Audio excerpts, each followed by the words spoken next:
Welcome to One Extraordinary Marriage. You're here with Elisa DiLorenzo. And Tony DiLorenzo. And we're going to talk to you about life, love, and the pursuit of intimacy in your marriage. Tonight's going to be a little bit true confessions and a little bit of kick in the pants. Is it really? What are we talking about? Well, you know, it's kind of funny. I'm sure some people that follow you on Twitter or on Facebook saw you put up a post earlier today about talking about rejection and McDonald's. Yeah, and the big question was, what does McDonald's have to do with rejection? Well, I'm glad you asked. It has quite a bit to do with rejection. And tonight we're going to be talking about physical intimacy, that connection between you and I that goes deeper than just sex. It's that connection where we are really together in the truest sense of the word. And how that plays out in our marriage, and how prior to August 2008, actually September 2008, when we embarked on our 60 days of intimacy, how I used to control that. You know? All the time. It was all about me, ladies and gentlemen. It was one of those things where if I wanted to be intimate with Tony that night, he got lucky. If I didn't, you would roll over. I would roll over. Which wasn't cool. I had lots of stall tactics. It wasn't just rolling over in bed, although that was a good one. I usually take a long time in the bathroom getting ready for bed as it is. Which would lead to me falling asleep. Stall tactic number 2. I might decide that I'm going to stay up and watch Law and Order. I think I've mentioned I'm a big fan. You would read. Or I would read. I'd be in bed physically, but there was no connection with Tony. He would kind of nudge me, and I'm like, okay, just a few more pages. Just give me a few more pages. And the next thing you know, he's snoring, and I'm up till 1 reading my book. Yeah, that wasn't cool. It wasn't cool. And I think on some level, I was aware of how much control I was taking in my relationship. But it wasn't until we did our 60 days and dug into that study with Intimacy Ignited that I realized how much control. And, you know, the kick in the pants part, ladies, you know what I'm talking about. You know that when your husband makes you mad or does something you don't like, guess what? He's not getting any. Which isn't really positive for us. We as a guy, when this happens, it truly hurts. Agreed. Would you agree? I would agree. Do you understand where we're coming from? I mean, because I tend to think that you don't at times, because when I would make advances like that and you would just roll over, or you would do your stall tactics, or you would watch TV, I would be in the room festering, getting pretty darn upset, because I thought you had heard me earlier in the day. You had made some contact with me saying that, yeah, we probably will do that. And then to come into the evening, I'm in bed waiting for you, and you do nothing. It would seriously hurt.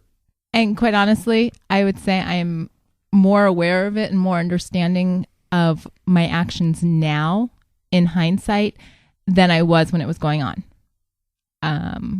We've had time to work through that, but that was after 11 years of marriage. Right. And lots of mistakes on my part. Lots of times, you know, in that first 11 years where it was all about me. Right. And I didn't take responsibility for my actions in the bedroom. And 2, I didn't care, which is a really horrible thing to say. But it was, you know, one of those areas where I was just like, no, if I don't want to, then we're not going to. And I didn't fully grasp the damage that it was doing to our relationship. I didn't fully get that, you know what, when I say no, and sometimes it was just a matter of me saying no, and this is where the whole McDonald's thing comes in, so pay attention.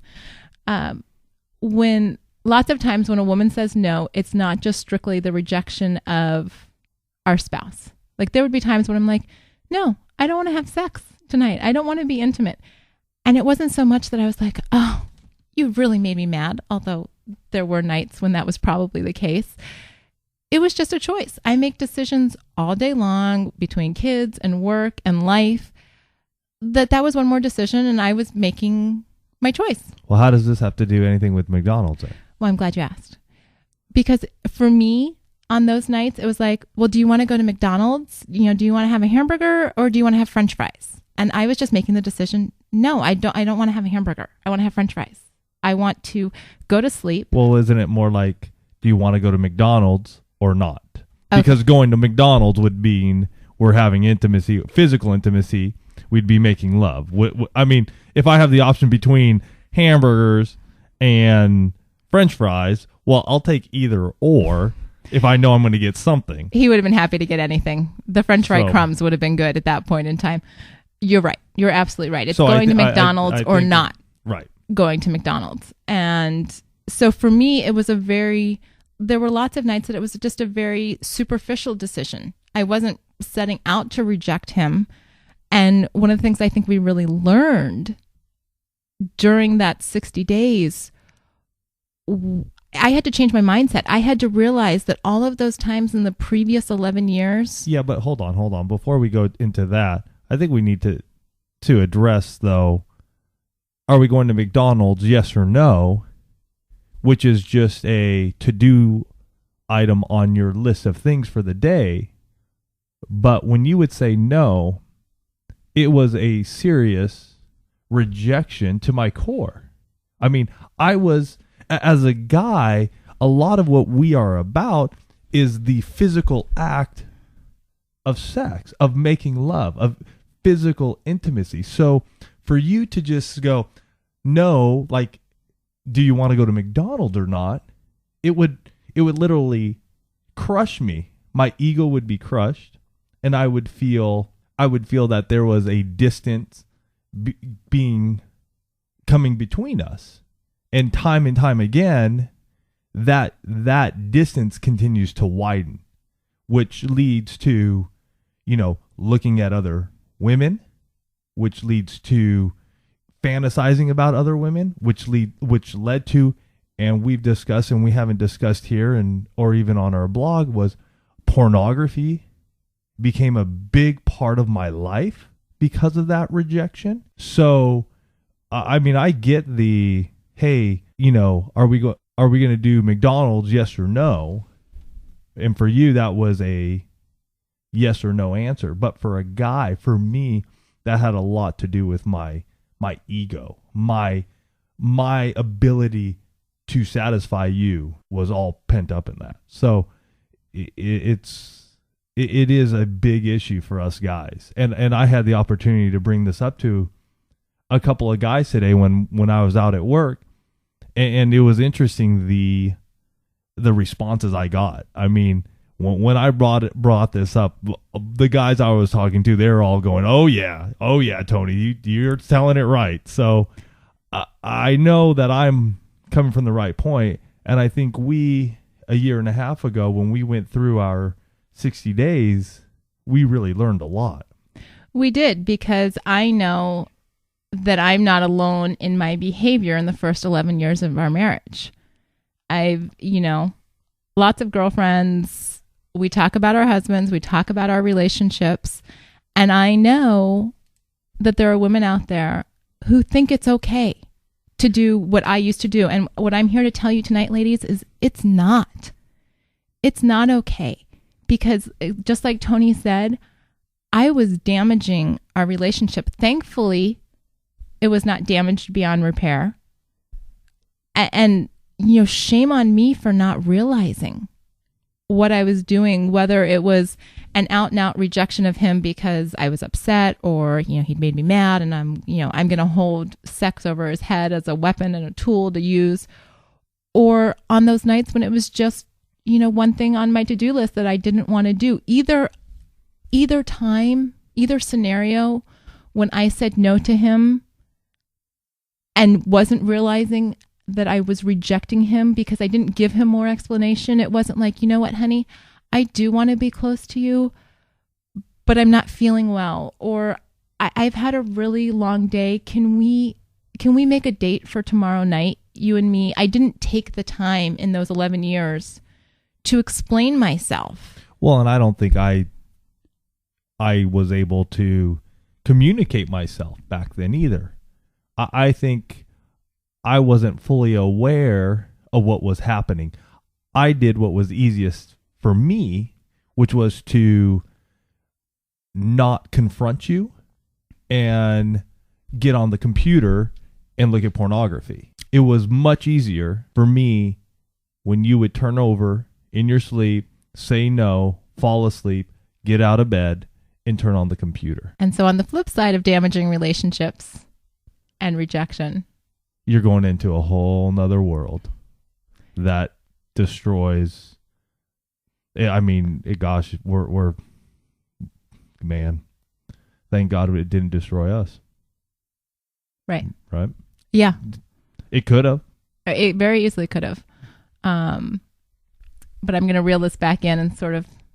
We'll save the pornography discussion for another day. All right, we'll roll this back into rejection. We'll roll it back into rejection. I am glad that you talked to those guys at work today and got their feedback, because obviously that's a perspective that I don't have. I have your perspective on what it felt like, but to hear those other guys giving you, the high fives and the they were right on board. I mean, they totally were right there with me, going, "My goodness, why doesn't my wife realize that I want to be close with her. I want to be next to her. And that by her just turning away from me upsets me and it irritates me."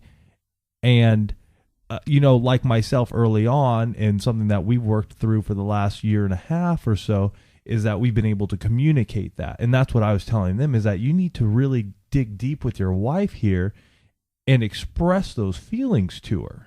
And let her know in a time that is safe for both of you guys, and not one where you're going to just start talking about it and it's going to lead to sex. Right. Or, you know what I'm saying? It has to be in a time when, and I told them this is at a time when they could just sit down and she knew that this doesn't mean, we're going to talk and we're going to lead to the bedroom. Right. Not one of my marathon talk sessions before we... Yes. Not one of those. I want to share with everyone, this was a response that we got to one of our earlier blog posts on our website, oneextraordinarymarriage.com, talking about control and sex and relationships. And this is from a woman here in San Diego. And she just said, "I have to say, it is a hard thing to relinquish that control us women have over sex. Our husbands seem to only have sex with us when we are in the mood. We don't seem to care if they are. And admittingly, I have used sex to control other aspects of our lives. If he makes me mad, I withhold sex. If I want sex and he's tired, I get mad at him and take it personally and withhold sex for however long to teach him a lesson for turning me down. It's a certain power we hold. But here's the catch.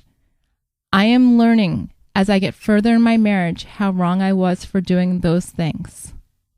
I am so excited to hear from women that are reading our blog and following us and getting involved in our coaching, that there is that realization that, you know what? I'm screwing this up. I'm making a mistake. And, Tony talked about those conversations he had with the guys today about how, they're saying, I wish she would just accept the fact that I want to be close with her and take that as a good thing. And the reality is that, a year and a half ago, prior to that, if I had rejected Tony too long, and this is something I can look back on hindsight and say, oh, I know what was going on there.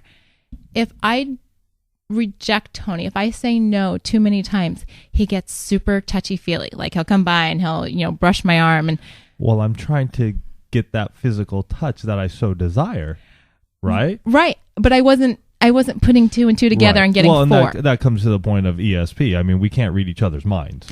Right. And so what would happen then is that I would get even more irritated, and there would be times that I would turn to him and be like, "Would you just leave me alone? Stop touching me. Stop. You did just back up." Yeah, you do get a little irritated when I'm touching you a little too much. Well, but the thing is, we devised a solution. And right. Well, we learned through our 60 days. That there were no more excuses. Right. On either side, because there are times that I have put up excuses, but in the 60 days, few and far between. Yeah, few and far. I mean, come on, us guys are ready and willing any time of day, pretty much. Except when you try and go for 60 days and then they get tired. That's a whole nother story that we've talked about in episode 1. So, but yeah, I mean, we learned a lot in those 60 days. And that's why, we're privileged to be on the air with you and to share some of these insights, because I would love to help couples not make some of the mistakes that we did. Or if they're making the same mistakes, they're learning from what we've done. Faster. And how we've sort of bridged that gap. Because it hasn't been easy. It's been, we're going on 14 years. 14 years. 14 years this October. And that communication piece, I know we talk about it virtually every week, but we had an incident the other night where, Tony had been making his overtures and I was going along with it. And then we got into bed and we both fell asleep. And instead of festering the next morning, he came to me and he said, I thought we were going to be intimate last night. And I realized that I had to explain that, one, it was just sheer exhaustion on my part that caused me to fall asleep. But 2, I had to make that up to him because I had given him the indication that it was, green light. I don't know if you had to make it up to me in a sense that, we had to have makeup sex. It was more of we were able to talk about it and realize what had happened on both parts so that the whole next day I wasn't feeling rejected. I wasn't feeling like I missed something the evening before. Right. And I wasn't trying to allude to makeup sex. It was more, when I had to make it up to you, it was repair the relationship, repair that small damage that I had done before. Mm-hmm. Yeah. And realizing and taking responsibility, saying, I'd kind of led you on last night and then I didn't deliver. Right. And we've come to the point where we can say, you know what, the next day, if something like that happens, we just talk about it. We go through it. We don't just let it go. Oh, that wife of mine. Wow. Or that husband of mine. Oh, gosh, what he did last night. What we've been able to learn is to really be able to come to each other and clear the air quickly instead of festering, almost like what our our feedback person said. She could hold it over her husband for days. We've gone past that. I mean, we sort of, I'm trying to think of the word, but we just we really take care of it. We really hit it right on the head, get to the problem, talk about it, and move on. There's a sense of immediacy. Yeah. I think now in our relationship that sex is not a tool for me anymore. It's not a control that I have of our relationship. In the last year and a half, we have learned how to have equality in the bedroom on a number of different levels. It's not just, me determining when and if we're going to have sex, that we're going to have that physical intimacy. It goes from, who's taking the lead that night. Right.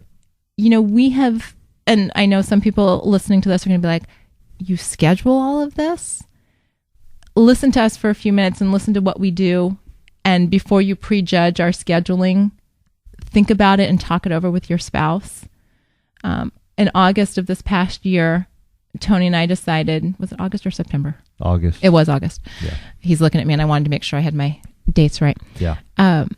In August, we decided that we were going to both be responsible for initiating intimacy in our marriage. And so what we decided we were going to do is that there were 3 days a week, Sunday, Monday, Tuesday are Tony's days, Wednesday, Thursday, Friday are my days, and Saturday is a day off. And so, for example, on my 3 days, I can choose any one of those 3 days to initiate sex with Tony. Which would be either a Wednesday, Thursday, or Friday. It's not all 3 days. We're not having sex 6 days a week. It's not this crazy marathon sex every week. Nope. So one day out of my 3 days, I initiate sex, and Tony does not say no. And it is your day to romance as well. Correct. Now, it doesn't always have to be this big hoopla, but it is definitely your day to initiate. And if you want to add some romance, dim the lights, put some candles on, aromatherapy, whatever it may be, that is your day. And I cannot say no. Unless, again, we always go to the, hey, if you're really sick, which you would know beforehand. But if you're really tired or something comes up, there is a little leeway in there, but not much.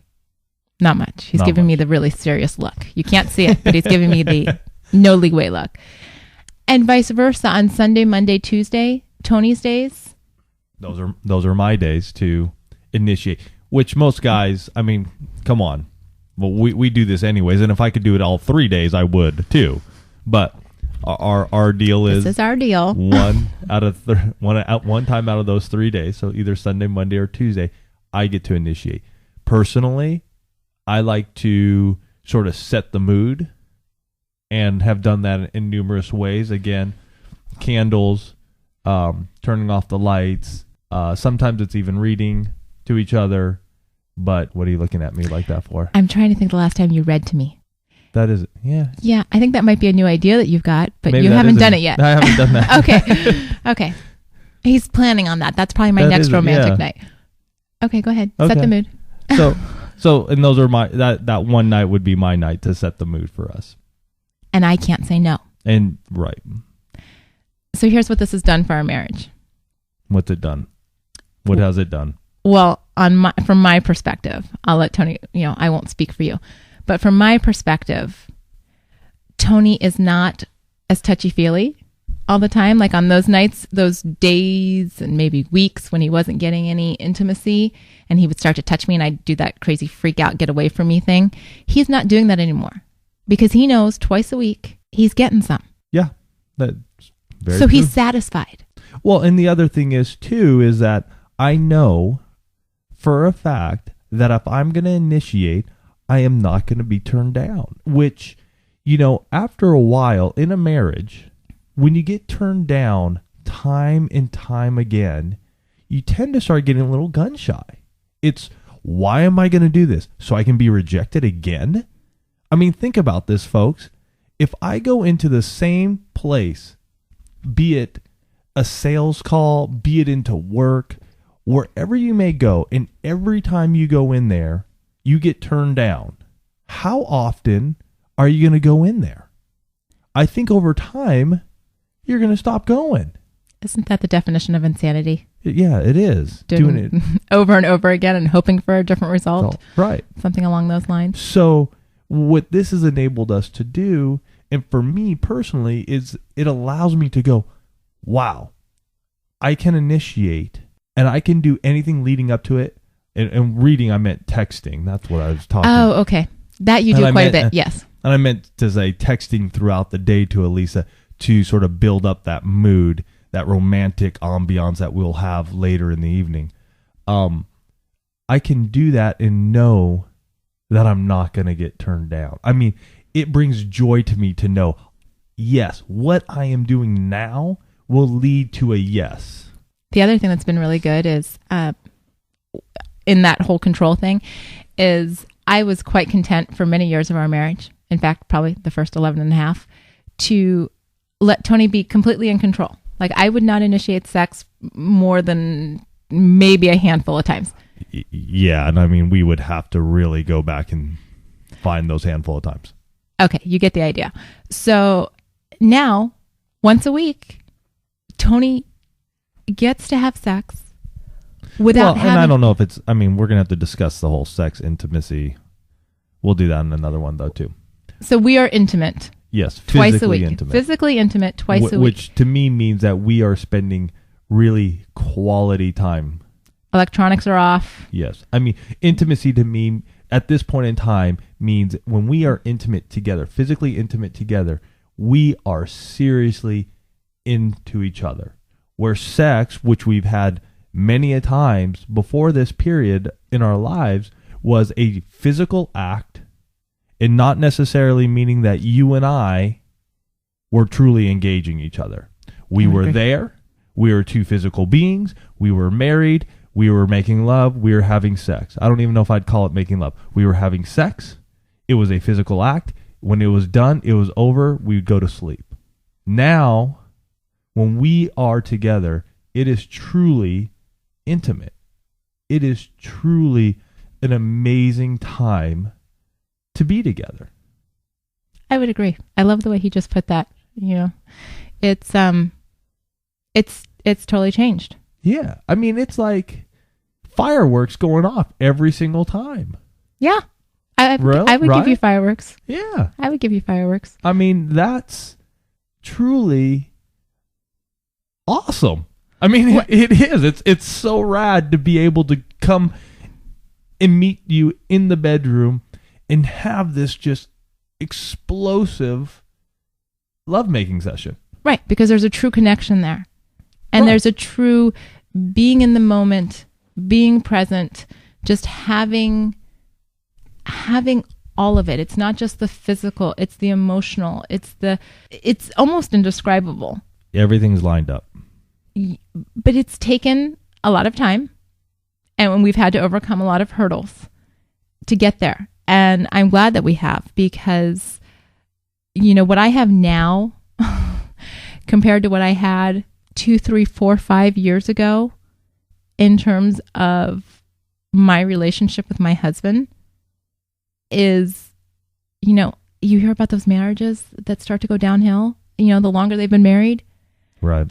Ours is like going uphill, and there's no end in sight to the top of the mountain. Yeah. It's truly, it's not peaking, but it's getting there, which is cool, because I would love for it to plateau at the peak. We can just keep it up there. Yeah. Okay. Well, you know, that peak is so far up there that we're going to keep climbing. Going. Yeah. But, you know, going back to the original question, we get McDonald's every time. You get asked the question, do you want to go to McDonald's? And the answer is yes. Well, that's for you to decide. Not sure what you mean by that. Well, if I ask for McDonald's, you can either decide yes or no. You've chosen yes. I have chosen yes. Right? Yes, I have made the choice. I have made the choice that I will say yes. And so sex, that physical act, deepening into physical intimacy, has no longer become a struggle or a source of conflict or tension in our marriage. Right. We've removed that. And, you know, there are so many stresses on your marriage that to remove one, to free up that energy for you to focus on different aspects of your marriage. Yep. It's powerful. It is. It's incredibly powerful. And so I encourage all of you listening that if there are struggles over the physical aspect of your relationship, if there are, you know, control issues going on, and I'm going to say it's probably on the ladies' part, and ladies, you can blast me for this or not, but we're the ones that have to make the decision on whether or not we're going to have sex with our husbands. Work with your husband, ladies, and make this not be an issue in your marriage. And I would say both partners, husband and wife, come together and decide if what Elisa and I are doing right now, twice a week, 3 days is my turn to initiate, 3 days are her turn to initiate, and see if that works for you. Sit down, talk about it. Would that make a difference in your marriage? And for those of you that are thinking, I don't want to schedule, I don't want to put this on my calendar. Most of you probably have Blackberries or calendars or schedules or some kind of time management device. And I'm going to guess there's a lot of stuff on those calendars that would be less important than your spouse. So I challenge you to make your spouse a priority and put them on whatever your time management device is, because the reality is they should be the priority. Wouldn't you agree? I would agree 100% on that. And again, in episode 1, we talked about our 60 days. And I will tell you from the bottom of my heart, what we are doing now, twice a week, is so much more enjoyable. It's so much more, intimate, because we do have time to rest in between. We have time to talk in between, be emotional, intimate with each other, intellectually intimate with each other, we can dig a lot deeper than we could with the 60 days. So for those of you out there that are thinking, man, I would love to try something different, I would try this. 3 days him, 3 days her. And if you have a name for what we're doing, comment. Because I've tried to explain this to a number of people, and to this point, I still don't know what to call it. And it would be cool if we could coin this something, because we truly believe this is where marriages should be. This is where marriages soar. This is where marriages, husband and wife, come together, and the bond is so strong, nothing can penetrate it. And that is where we want you guys to be. That is where we want each and every one of you listening to be with your husband or your wife. Now, is it going to happen tomorrow? Is it going to happen in a week? Is it going to happen in a year? I don't know. Because it's up to you to make those changes. And it's up to you guys together to make it happen. So I hope after listening to this, and both of you listening to this and talking, that you put it upon yourselves to try this and make it happen in your marriage. Because I'm going to tell you, when you do this, it is going to open up so much in your marriage. It's going to be awesome. It really is. And you're going to be shouting from the rooftops going, man, I am in love with my wife, because you really are. And that is what it's all about, guys and gals. It's what it's all about. That's what life is all about. It's about being in this awesome relationship with the person you said I do with, and getting completely and utterly naked and stripped down before them and just going, I'm yours. And he means that literally and figuratively. Yeah. The naked and stripped down. And it's amazing to sit here across from him and to hear his passion and his conviction. Because I'm passionate about. I really am passionate about this. If there's something that, I mean, when you got to go after something, you got to be passionate about it. And that's one thing I'm passionate about, is people having extraordinary marriages. I really am. Oh, I agree, and it's a privilege for me to be sitting. I mean, obviously we're married. He's not doing a marriage podcast with somebody else, but that would be interesting. But we're not going there. But to be sitting here as his wife and hearing his passion, not just for our marriage, but for your marriage, I truly hope those of you that are not listening to this with your spouse, that you will start to take our podcasts and share them with your spouse and say, you know what? There's this crazy couple on iTunes or wherever you're subscribing to us through, that they're talking some stuff that seems a little off the wall, but I think we ought to talk about this. Yeah. And that's what we hope for you, that something that we say sparks a conversation between you and your spouse. And we hope that as that happens, you will comment on the website. Let us know what's going on with you, whether you know us through Facebook or Twitter, or you're coming to oneextraordinarymarriage.com. We want to hear from you, because we want to know what's going on with you. We really do want to know what's going on with you. So if you're in on this with us, let us know. Comment onto this podcast and say, hey, I'm in. We're in, because this is going to seriously transform your marriage from an ordinary marriage to an extraordinary marriage.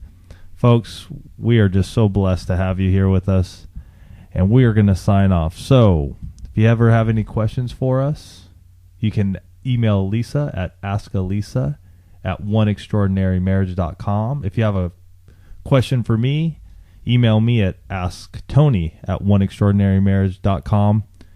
We have a listener feedback line, and that number is 858-754-9937. And leave your message there, and we will use you on the air. Thanks a lot, you guys. Have a great evening.